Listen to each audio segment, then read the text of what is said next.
Hello and welcome back to Games Embassy with the Ambassadors of Gaming and one of your two hosts, Ambassador Chris. And I'm Ambassador Michael. We have news about stuff. Mike, how are you today? I'm doing well. Been up early. It's been a long day so far, but I'm excited to it's a very lazy be Sunday here. for me. It's very lazy, but it's not going to be lazy because I have a lot of homework to do and 2 exams coming up that I need to study for and a lab report for lab that's due on Tuesday. So I've got, as you usually do. Yeah, I've got even more than I normally have to do. But we have some we got some cool updates and we've got some cool news. But first, I'm sure you'll want to do your plug. Please and thank you. It would help us very much if you would check out the Patreon. You can get some good perks there. You can get some exclusive content over there. We have 2 videos up right now. You get 1 per month. In the future, you'll be getting an additional one with AMAs.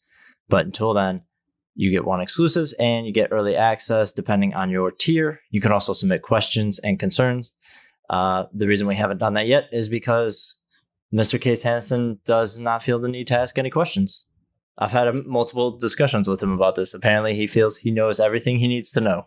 So, yeah, if you want to help contribute to the show, that would be of great help. And you get some cool stuff in return. So, thank you. Cool stuff. All right. We are going to move on to some updates. So, Overwatch, of course, has a new hero. This game is still kicking. It's still going strong. It has dropped off over the past year, this last year, but it's still a very popular shooter. Definitely revolutionized the hero shooter genre. So the hero is Baptiste, a Haitian combat medic. As of the 26th, Baptiste has been added to the public test server so he could be available on PC and consoles very soon. When he was officially announced, Blizzard had only stated that Baptiste was, quote, coming soon. This is pretty cool just because the last support character we got was Brigitte over 2 years ago, or maybe it was like a year and a half. So that'd be good. It's good to get another support character. The second one on our listing here is that people have confused a random Amazon listing for a Fallout announcement. Maybe you've seen this, maybe you haven't. Recently, a store listing was added for an untitled Bethesda product on the Amazon store, with multiple editions of the product being listed and with no other details. On the product page, there was a countdown timer, which seemed to resemble the style of Fallout and its previous announcements. Old-timey, black and white. However, it was found that the timer is just a stock asset put up on the page from elsewhere, so we cannot necessarily link this to a Fallout product, though people were hoping for a Fallout 3 remaster. Maybe Fallout 76's bugs are just so bad that it started glitching real life. It's escaped the Matrix. Yes, the glitches are evolving. They've become sentient. Oh Lord. Yeah. So Starbreeze announces the end of Overkill's The Walking Dead. Starbreeze announced that the company has ended its contract with the studio Skybound Games, developer of Overkill's The Walking Dead. This follows the company delaying and canceling the console versions of the game due to quality issues and negative reviews on PC. And that's putting it kindly. When the cancellations had first happened, Skybound, the IP holder, stated that, quote, as of today, we have terminated our contract with Starbreeze Studios and will discontinue all efforts on Overkill's The Walking Dead. Skybound has stated that the game will be removed from Steam, quote, within a near future. This kind of sucks, though, because the game's deluxe edition promised a second season of the game. You know, kind of the reason some people bought the deluxe edition. Right, the deluxe edition. Yeah. Starbreeze acting CEO, Mikhail Nurmark, put out a statement, quote, we are deeply sorry for the issues this may cause anyone who has bought the game and looking forward to the resolution of Season 2. And we are urgently working to attempt to resolve the issue. Please keep an eye on the official OTWD channels for further news. That kind of sucks. It was a cluster. And for some reason, I got super dyslexic. Yeah. Getting Andromeda vibes. Oh god. Yeah, we're gonna support this I got game super forever. dyslexic writing that. Nope, it's too buggy. It's too buggy. We're Yeah, just gonna pretty give much. up on it. We can't fix it. Sorry. It's dead. Conan Exile's publisher, Funcom, has signed a deal to make Dune games. If you're unfamiliar, Doom is a franchise that is currently being resurrected. Make sure you Funcom, realize this and is they're- Dune and not Dune, D-U-N-E, and not Yeah. D-O-O-M. Yes, not Doom, not the Demon Slaying game, Dune, the desert game, desert series. So, Funcom, in their investor announcement, announced the deal with Legendary Studios, a division of Legendary Entertainment, the movie company. The deal will last 6 years, and the company expects to release, quote, at least, end quote, 3 new titles on PC and console.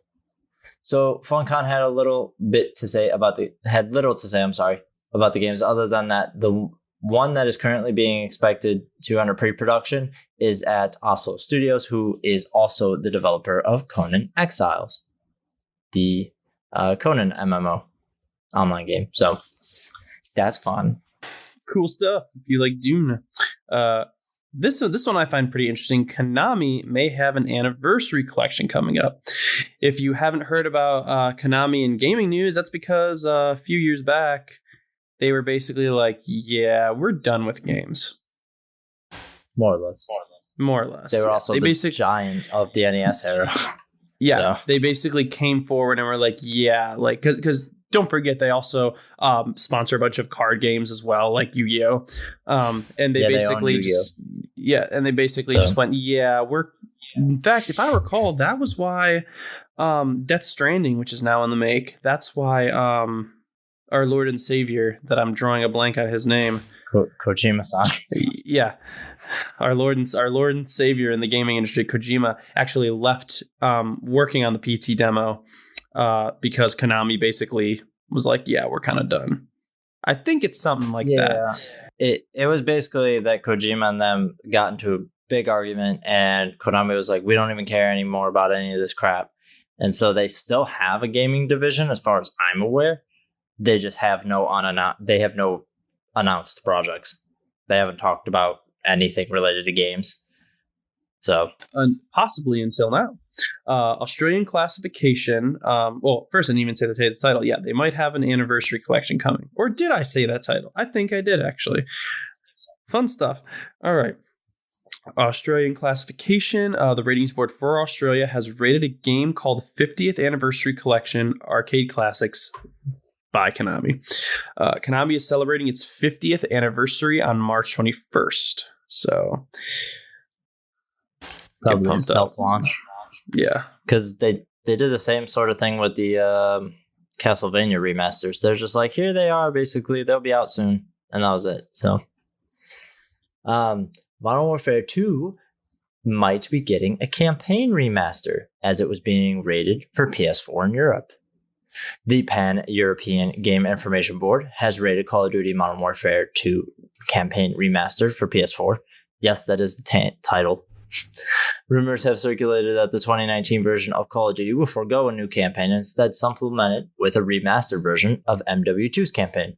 It seems those rumors may have some validity. We did see something similar with Modern Warfare 1, but that was the entire game, the campaign, and the multiplayer. With Infinite Warfare. Version, yeah. Yes, bundled with Infinite Warfare at first, and then eventually sold on its own a couple months later. So... correct me if I'm wrong, but Infinity Ward is up next, right? Like, this will be their Call of Duty? I don't know. Probably. I don't know. World War II was Sledgehammer, and the last one was Treyarch, yeah?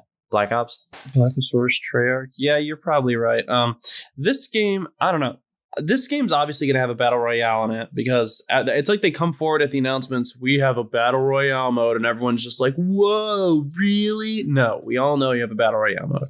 We all know you're going to make a Battle Royale mode. Problem is that unlike Fortnite, this is going to cause issues. This is just something I want to tack on, because if these are like two different games, you won't be able to maintain any of the progress or any of the stuff that you've like unlocked in the blackout mode, which will be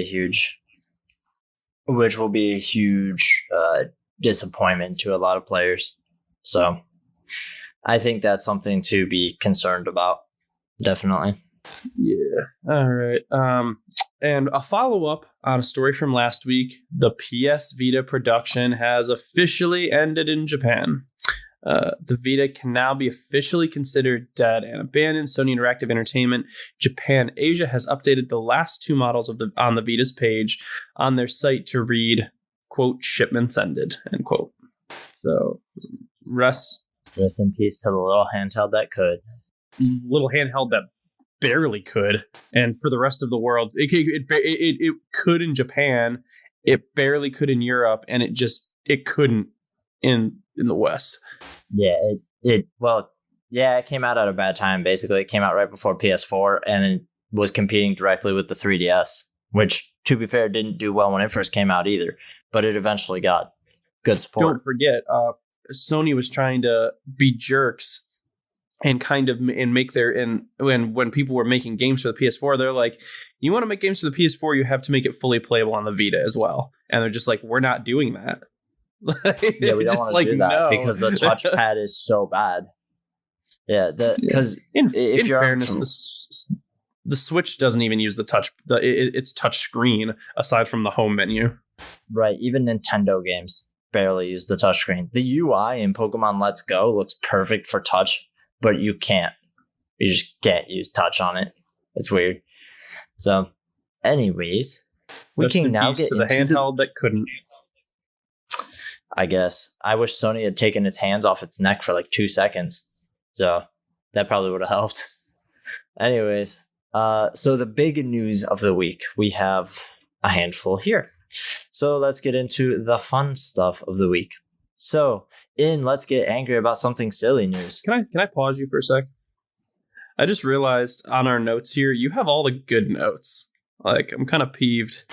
Normally it's a pretty even wanted to be known that you are the one who I know. I chose which one. I labeled it. You I can just mix noticing them up now. if you want. I don't care. No, it's fine. I don't care anymore. Just go.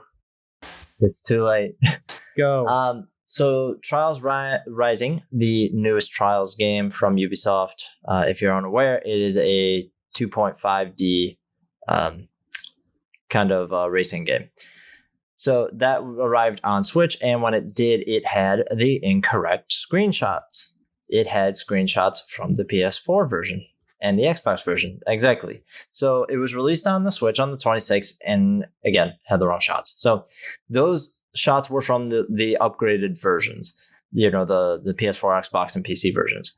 So Ubisoft came forward to Kotaku after the initial article was written and said, quote, the initial screenshots that were used on pages marketing the Nintendo Switch version were posted in error. We have corrected this and updated them with the correct screenshots, end quote. However, the screenshots on Nintendo's website have yet to been updated as of time of writing. So this was interesting. It's something that people latched onto pretty quickly. It's like, oh, Ubisoft's trying to swindle you. Can you imagine like someone looking on the eShop and just going like, dude, I think I may have found the best looking game on the Switch. Like, look how good this looks. And they buy it. It's like, what the hell? Like, it looks like an Android game. They're just, no, but if they're expecting PS4 and Xbox One quality and then see it on the Switch, that obviously is not that quality. People are going to be mad. It could also create false advertising claims and things like that. So I'm glad they fixed it. And when I first saw it, I was like, it's obvious that this was like a mistake and that whoever uploaded this just uploaded all of the same assets to all of the stores. You know what I mean? So anyways, yeah, I don't know. I'm glad people didn't rage indefinitely on it. And they just kind of were like, it's clearly just a dumb mess up. So, and Ubisoft's pretty good about stuff. I think out of the big publishers, they're the one that gets the least amount of flack for doing crappy stuff. So yeah, they tend to not really, when the bucket of poop rains on them, they tend not to get too much in their mouth. It's they do okay. Right. The worst thing they've had recently is that DLC stuff with Assassin's Creed Odyssey, and even then it wasn't that big of a deal. It wasn't like it was going to tank them. Stuff? I don't even remember that. So it must not have been that big of news. Right. Long story short, I didn't include it here because it got kind of political, but it was a matter of throughout Odyssey, your character can be gay or straight, male or female, or you could choose to be asexual. So you have that choice in the main campaign. In the ending of the DLC, your character decides to have a child with somebody who is the opposite gender. So people were upset that they felt like I could see how that their would version tick of the people off. character. Right. They're like, well, my character's been gay this whole time or blah, blah, blah. Like, I could understand, like, you gave people that choice. You probably should have done so. You had to follow but they through. They did it. Right. The problem is that they wanted to tell a certain story. And Assassin's Creed, for example, if you don't know, the reason why Assassin's Creed works is because of lineage. And so, obviously, there's no genetic... If you were in that situation, there would be no genetic... passed down, so it would create a paradox, I guess, in their lore. So I guess that's why they did it. Don't give people a choice at all in the first place. Right, you can't play. Right. You can't play both sides of that. Yeah, you can't play both sides of that. So okay, but so that's pretty great. Oh yeah, we really bounced off. I mean, well, we were still talking about Ubisoft. I mean. Yeah, I don't really have much to say on that. It's more of an update, I guess, than news. Right. Well, I was expecting it to like be one of those things that people got mad about, and then they didn't. Just because I'm used to people getting mad about everything. So yeah, dude. My bad. In the gaming community, everyone's mad about everything. Especially butthurt about everything. Especially Anthem. Dude, they really upset about Anthem. Jesus. Which surprisingly, we actually really haven't covered Anthem since its launch. So maybe we'll have to. We've done videos in the past about the flaws we think that exist in the games as a service model. So we might have to do an analysis on Anthem. I do have Anthem, and I have played Anthem, and I just finished Anthem story mode last night. So maybe I'll have to do an analysis of it. That would be fun. I have some impressions videos coming up in the next couple of days from Daryl as well. So it'd be interesting to see kind of how you guys may feel differently about it or the same. Who knows? Yeah. So, okay, we are going to go ahead and move on. So Kingdom Hearts, we haven't really had much news on it since its release. People have played through it. People have played through it a second time on a harder difficulty. So it's kind of died down. But good news is hopefully it will... Okay, I should probably make this joke after I read the title. Kingdom Hearts 3 is getting paid and free DLC. And what I'm saying is hopefully it doesn't go the DLC route of Final Fantasy 15 and get all of it canceled. So it was the joke I was going to make. Yeah. Speaking with Dengeki Online Services, director of the game, Tetsuya Nomura, has had the game will be getting... Sorry, that's my bad. I wrote a bad note on there. Has said, not had. That was my bad. Go for it. It's fine. Okay. Can I just redo this one? Because okay, has said. It's fine. I read through it and didn't notice. Okay. Kingdom Hearts 3 is getting paid and free DLC.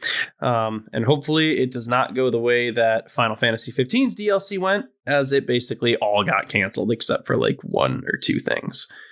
So let's hope that doesn't happen. Speaking with Dengeki Online, the series director Tetsuya Nomura has said that the game will be getting some updates and DLC.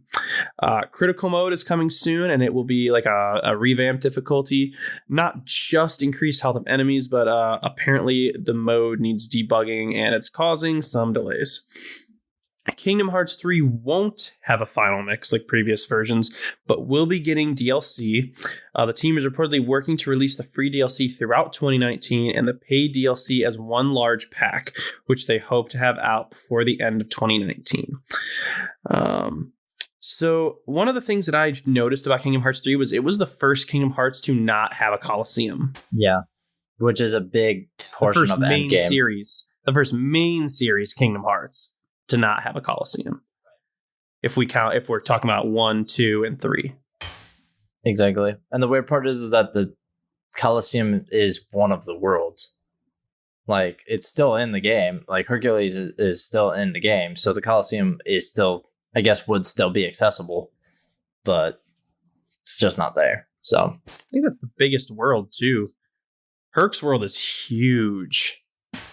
yeah, the landscapes are quite large in that one. I think that you're probably right on that. The other ones are a little more boxed in. But my concern is that I think a lot of people have voiced the same concern with the way the game ends and the notes that it hits. They're worried that the DLC will be what ends up tying everything together. And I don't know if that'll be the case.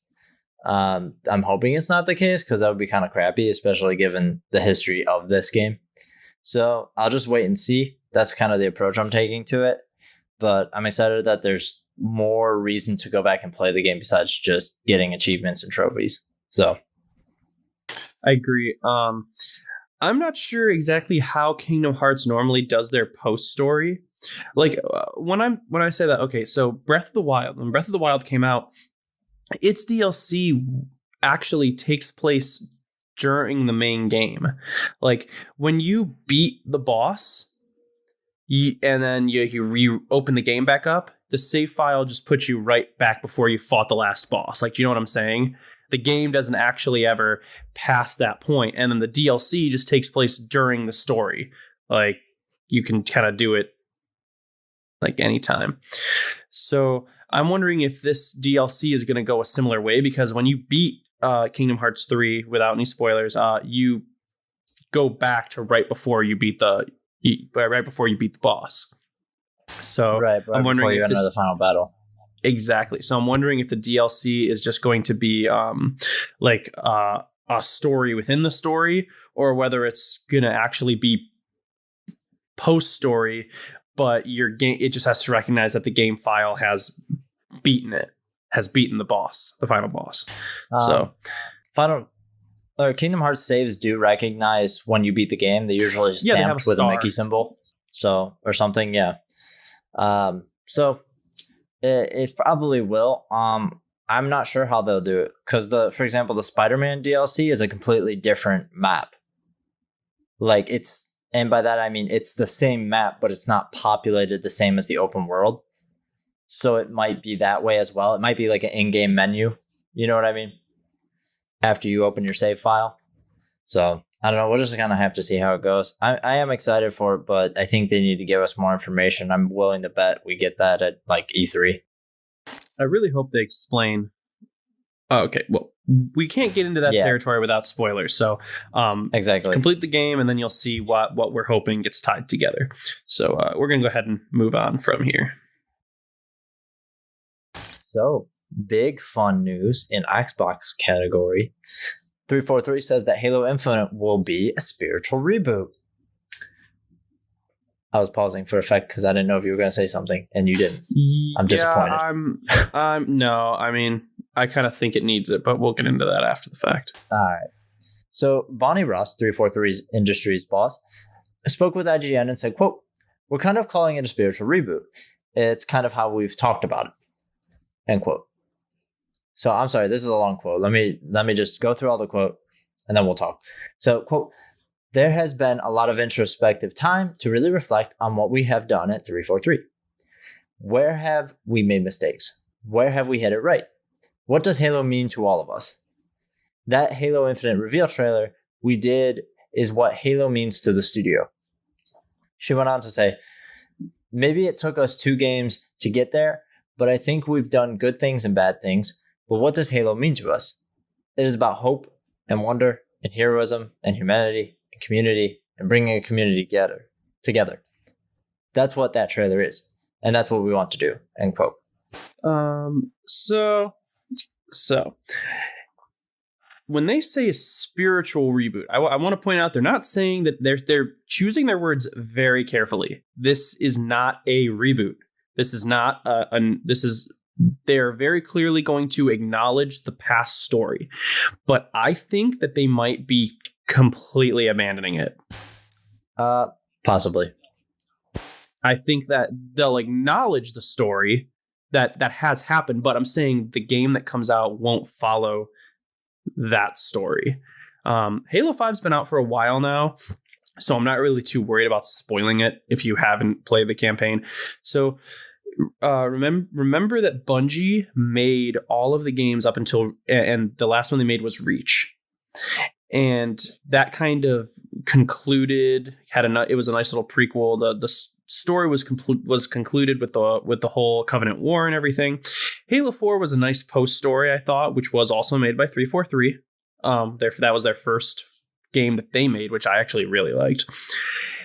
And Halo 5 took it in a totally new direction, an entire new plot with kind of just the same characters.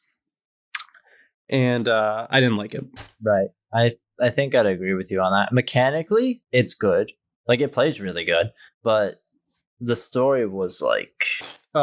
after some patches, we couldn't get it to run in the first 3 months that it was out. That's true.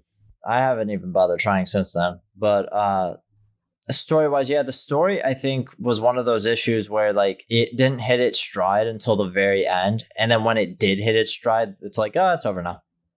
Yeah. It was, yeah. This was the first Halo on Xbox One, right? Because the Halo 4 was on... Halo 4 was the 360, on 360, yeah, but they did release the Master Chief Collection for one.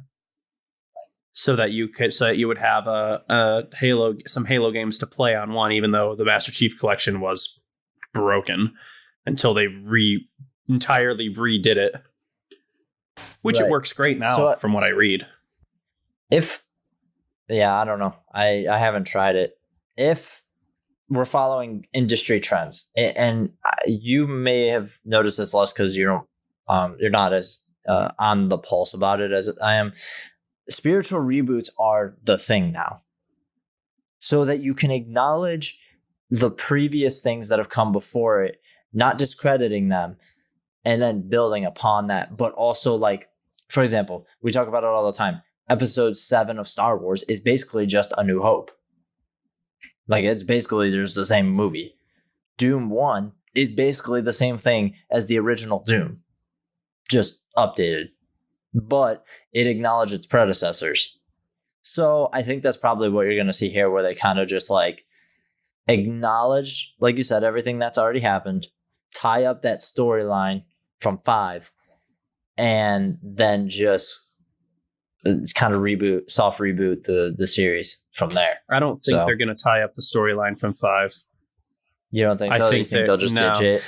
That's why I said, like, they'll acknowledge that it happened and the events of Halo 5 happened, but I have a feeling this is going to be a completely new and independent story from the events that happened in Halo 5.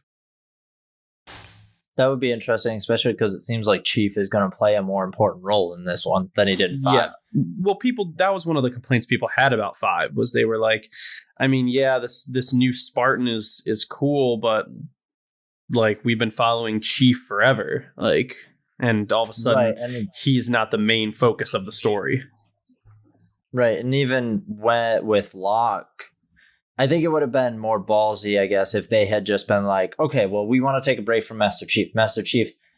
Or even if they had been like, we're not going to have Master Chief at all. Like, it would have been, I think it would have hit better with people.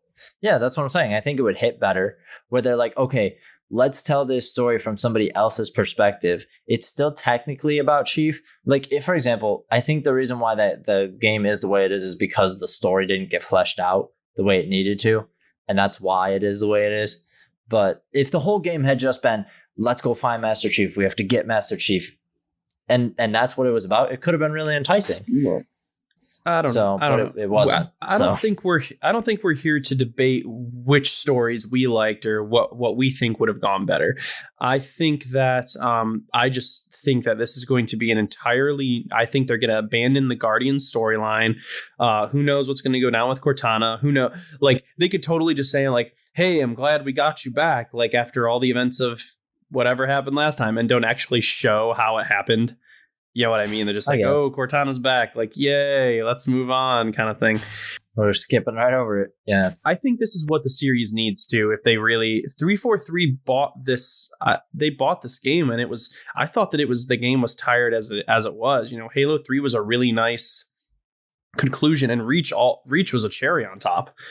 Reach was a really nice prequel. And while I do say that I like Halo 4, when I heard that they bought Halo from Bungie, I was really surprised. I was like, this is like a tiresome game now. Like, how much farther can you take the story when you just resolve the main plot? Right, exactly. I don't know. It's weird because that's the boat Microsoft found itself in, because that was the way they were headed, was like, we're just going to keep using the same IP for the next 10 years. So I don't know. Anyway, I think we've discussed this one a lot. We could trail on for this one forever. So I am going to move on to some cool news. Potentially, there is a new Transformers game in the works. According to financial reports, developer Certain Affinity is working to create a new online third-person shooter Transformers game. Certain Affinity is working with teams in Toronto and Austin to develop the game, apparently having been given the license from Hasbro in mid-2017. It's important to note that Certain Affinity is known for its contributions to multiplayer aspects of games such as Call of Duty and Halo. I did not really care much for Devastation. I know that I'm pretty sure that's not what they mean, but I loved War for Cybertron and Fall of Cybertron. I loved those games so much. And even the multiplayer, even though while it wasn't very widely played, it wasn't that bad. It was pretty good multiplayer. Yeah. It was solid. Yeah, it was solid. I did a little digging because I was interested, and I didn't include everything here because it's a bunch of reports and it's boring. Long story short is that you can confirm that this is in development. 100%. It's being developed. It is supposed to play off of High Moon's games. Obviously, it won't be. Yes, that's the idea, is that they want something similar to the High Moon games. That's been my understanding. Was Rise of the Dark Spark a High Moon game? Because I know it continued. It continued. I thought that continued the story from Fall of Cybertron. It did. They decided to merge Fall of Cybertron and the movie universe for some reason. And I'm trying to think here. Hold on. I'm sorry. Edge of Reality is who developed it. So the issue was that from what I've read and heard is that with the High Moon games, they wanted to go to Earth, but Hasbro was basically like, no, we don't want you to mess with current continuity, basically. You know what I mean? Yeah, that's the word I was looking for. So, but yeah, the idea here is that it's online third-person shooter. So again, similar to the High Moon games. So, because they did very well, but they came out at a time where everybody had online multiplayer, and so everybody just assumed that if your game looked like it shouldn't have multiplayer, that it was crappy.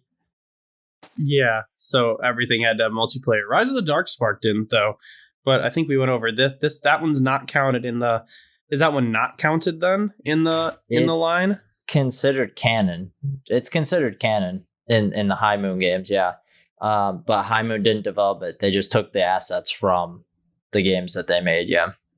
So I would be excited for this. I don't know when we'll see it or when it'll come out or what even it really is going to be. I hope, I'm going to knock on wood, I hope that it's not just like a battle royale game and it's like a full multiplayer if it's experience. A battle royale game, I swear I will not be happy. I've talked about it. It could work, but I would rather have a full multiplayer experience like we got in the other ones where we have Team Deathmatch, we have Capture the Flag or Domination, stuff like that. I would rather have that and a battle royale added on eventually if that's how they were going to do, if they were going to add battle royale. But we don't really know. So we'll just have to wait and see until they actually talk about it. So. Well, I just totally zoned out for a moment. Sorry, I was quiet. Yeah, you're right. Yeah. I was just giving you time to put in your final thoughts if you had any. Yeah, I mean, I just want it to be. Like, I have so many cool memories of the first time I played Fall of Cybertron and you see Optimus Prime with a battle axe. Right. Where else will you see the leader of the free galaxy cutting off Decepticon heads with a battle axe? Like, come on. That's awesome. That's amazing. And their designs were so good. They looked so nice. All the characters in there. Yeah, they really did. I want an action figure of that. I would totally love an Optimus Prime action figure from Fall of Cybertron. I'd love that. And I don't know if they made any. We'd have to check it out. I found one, but it was kind of it didn't look too well done. Oh, it was like cheapy Hasbro. It wasn't not the good Hasbro. It didn't look exactly the same, and I understand why, because if they want it to actually be a transformer, they have to make the actual pieces, fit together. So I just thought it looked a little wonky. It didn't look quite right. You can do it, but they end up being really expensive. If you're able to, I know somebody that has an expensive model, and it's very nice. So, anyways, I'm gonna move on to talk about some other random stuff that has nothing to do with what we're talking about. So let's talk about employees again, because I'm sure that's what you enjoy. But this is good stuff. This is good stuff. Yeah, it's better than layoffs. Good guy Nintendo over here. So we're gonna talk about Nintendo Japan. The average Nintendo Japan employee earns roughly $80,000 a year and works less than 8 hours per day. Nintendo has put out some interesting information regarding its employees and its Japanese branch. The average pay for those, as we said, is 80,000 USD or 90.3 million yen. Employees have potential to get bonuses in June and December and a pay increase every April. The average work day for employees is 7 hours and 45 minutes, with, executives being a little bit higher than developers. And the median employee age is 38.6 years old. And the average length of employment for people at Nintendo is a whopping 13 and a half years. That's a pretty high employment time. Yeah, you know what it's also making me think? It's making me think that a lot of these people have jobs, end up getting some decent experience before they go work at Nintendo. You know what I mean? It doesn't look like Nintendo just hires you right out of the water. I'm sure that just judging by that median age of being about 40, like you probably, it makes sense because Nintendo's a big deal company. They're one of the three major, what I call video game powers. It makes sense that they're not just going to hire you right out of the gate without some good experience. So just a little interesting thing I thought of. I just noticed when I was looking there. Right. And if I may, Nintendo is the only one that operates at a high level out of Japan still. Sony lets a lot of the decision making for PlayStation stuff happen in America now. Like the American side of that is really the one that is taking the big decisions and stuff like that. So with Nintendo, that it's, I think, important to also know that when you live in a different society like that, the Japanese have way more respect for elders and elderly people at jobs, people that have put in years and years and years. One of the most common things, or one of the things I remember the most about being told about Japanese work culture is once you hit a certain age, and maybe you're not able to do the extent of your duties anymore, they'll give you a lighter duty kind of job until you're ready to retire. So, they'll have you do like the smaller things. You'll still have an office. They'll give you somewhere to sit. And then, they let you work out until your retirement because they respect you and the work that you've put in, which is, wonderful. So I thought it would be a good thing to counteract some of the negative things we've been talking about with game publishers and unfortunate layoffs and stuff like that. Yeah. So good stuff. Good news for a change. So our last bit of news, Supermassive Games trademarks something called House of Ashes. Supermassive Games, which is the developer of Until Dawn and the upcoming Dark Pictures anthology series, has I zoned out again. I'm sorry. Dark Pictures anthology series has trademarked the name House of Ashes. Supermassive has stated that they have, quote, several, unquote, PS4 exclusives under development, but seeing as a trademark is registered to Supermassive, this is probably unrelated. Bandai Namco is publishing the first game in the Dark Pictures anthology series, Man of Medan. It is unclear currently if Supermassive Games owns Dark Pictures Anthology, but if this listing has anything to go off, is anything to go off of, it might be the case. Supermassive has stated that the series is more about creating and then they went on to quote. Quote, the anthology format gives us the opportunity to tap into a variety of horror subgenres, end quote. So the games may be shorter in length than Until Dawn, but Until Dawn wasn't really that long anyway. No, I think it maxed out at 6 hours on your first playthrough usually. Real quick, I did do some extra digging. They do own all of the trademarks and rights to Dark Pictures Anthology and what is the game called? I'm sorry. House of Medan? Man of Medan. That's what it was. So the House of Ashes is also, I'm sure, going to be a Dark Pictures Anthology game. Bandai seems to just be publishing.